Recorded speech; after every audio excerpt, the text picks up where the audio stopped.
180 grados con RJR presenta 1844, Hecho Simple, un estudio sencillo de la doctrina del santuario y los 2300 días. En la producción del texto, Clifford Goldstein.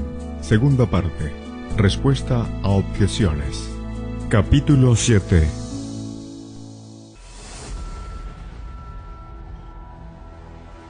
Hola, ¿qué tal? Entramos en una nueva fase, así que póngase cómodo. Ya comenzamos.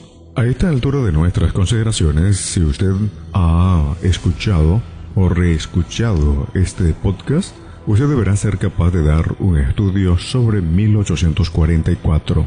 Tarde o temprano, sin embargo, encontrará ciertos argumentos contra el juicio investigador de 1844.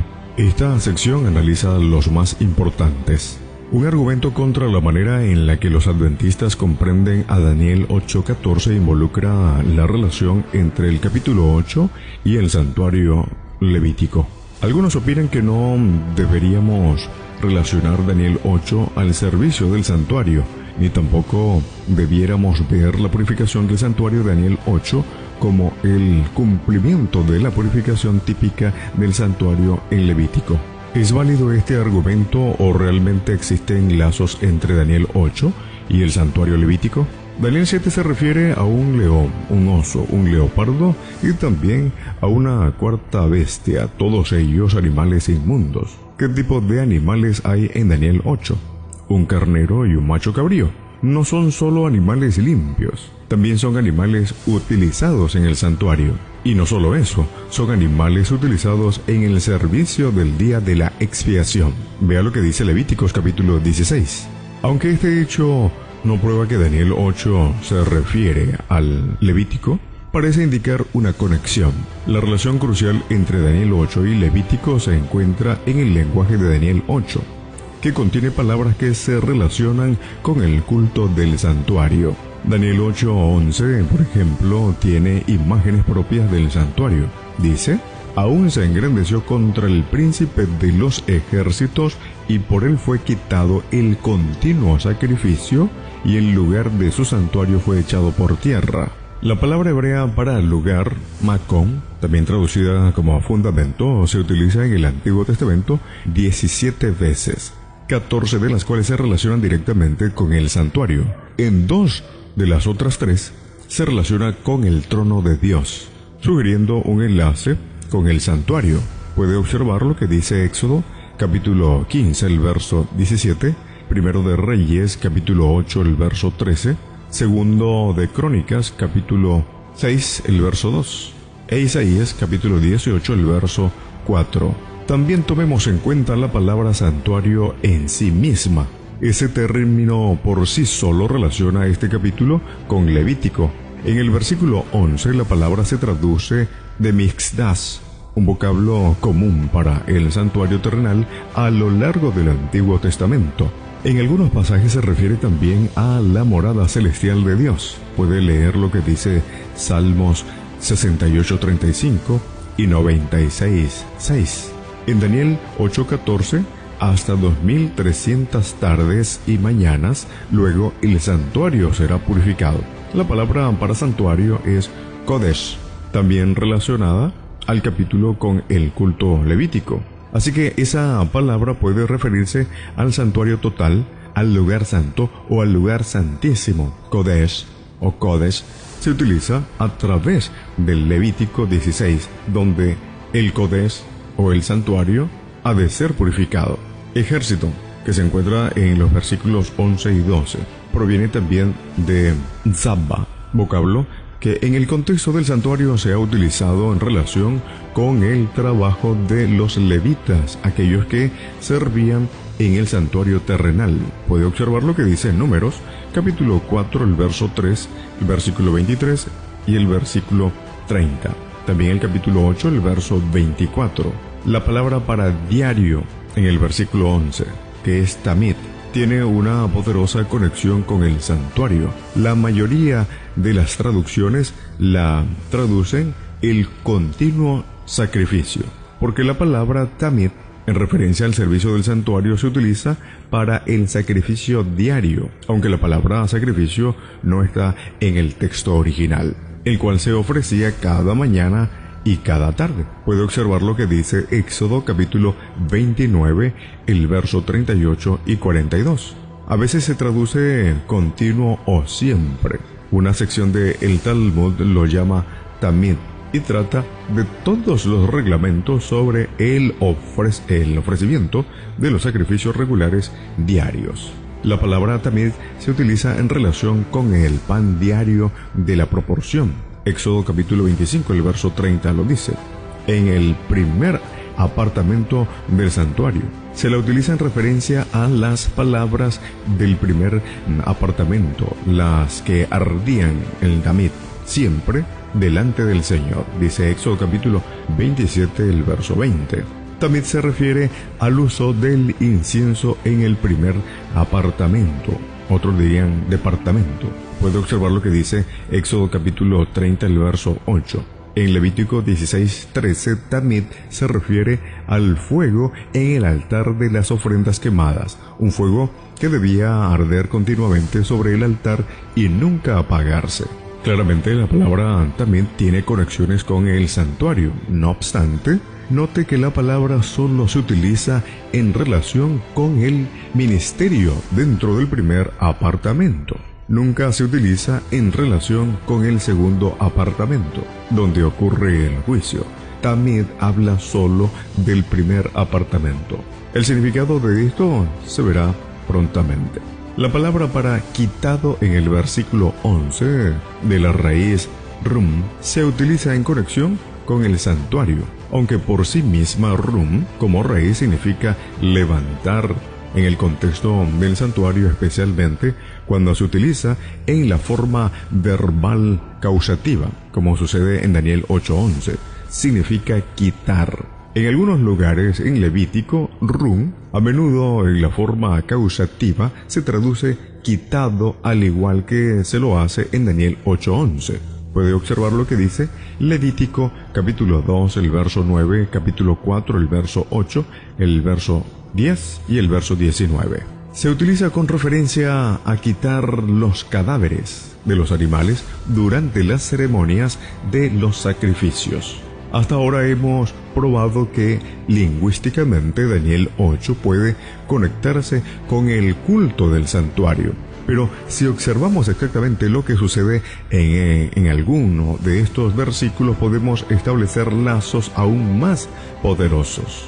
Anteriormente vimos que Daniel 8 trataba sobre Medo-Persia y Grecia. El poder del cuerno pequeño que aparece en el versículo 9 comienza como Roma pagana, que creció mucho al sur, al oriente y hacia la tierra gloriosa. Aquí vemos una expansión horizontal sobre la tierra, lo cual hizo la Roma pagana, cumpliendo así perfectamente la profecía.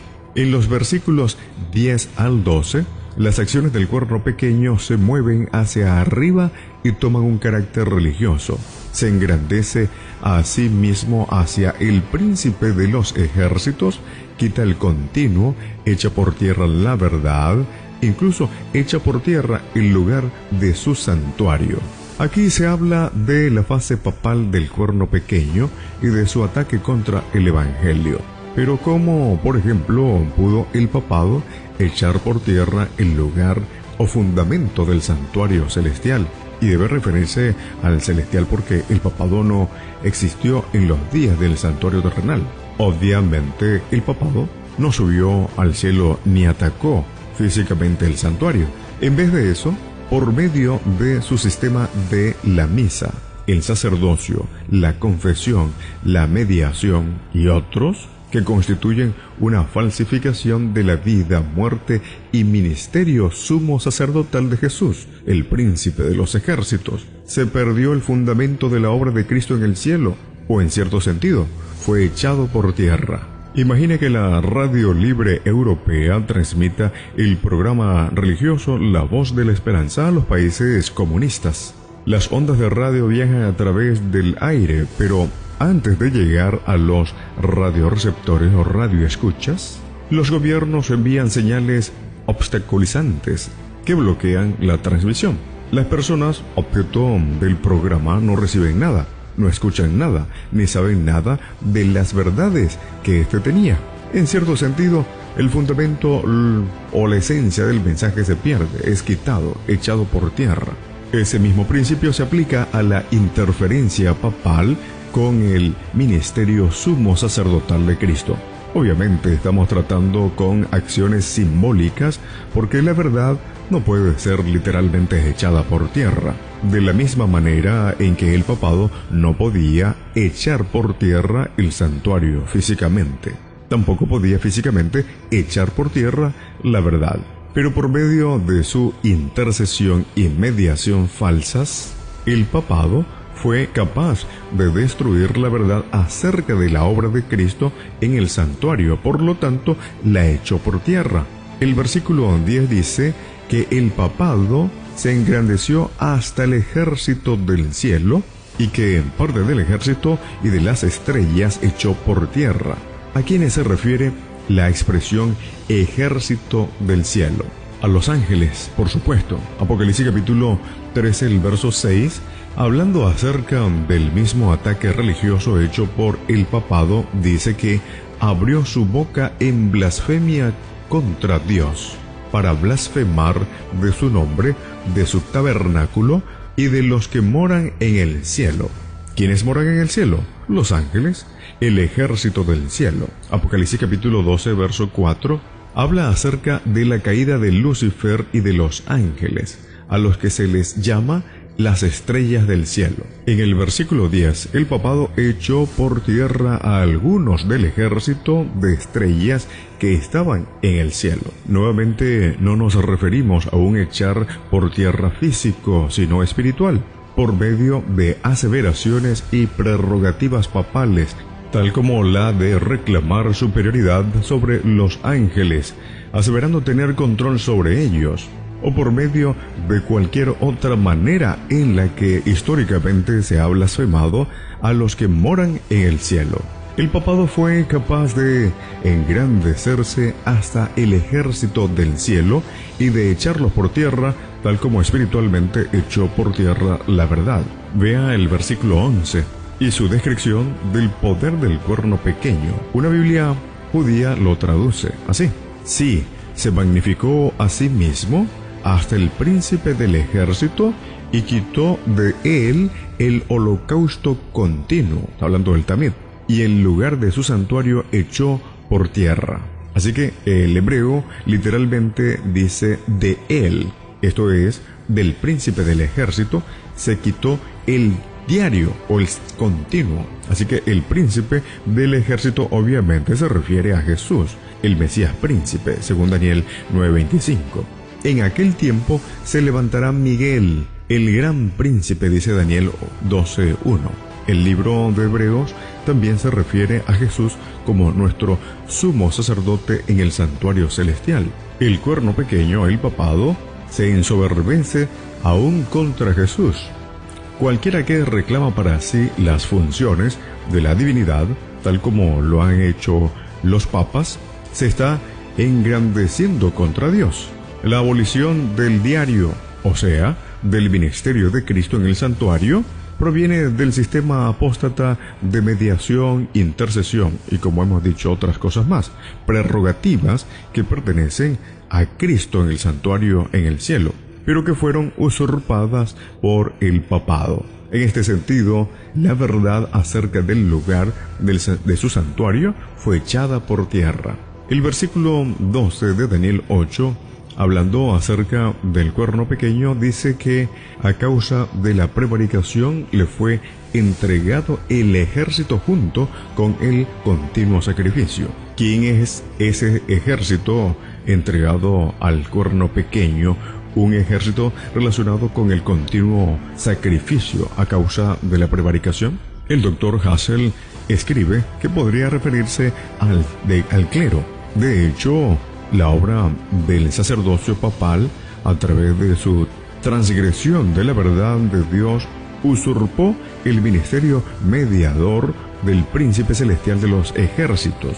La intercesión, mediación y otros beneficios asociados con el Tamid están bajo el control del ejército del cuerno pequeño. Eso dijo el Dr. Hassel.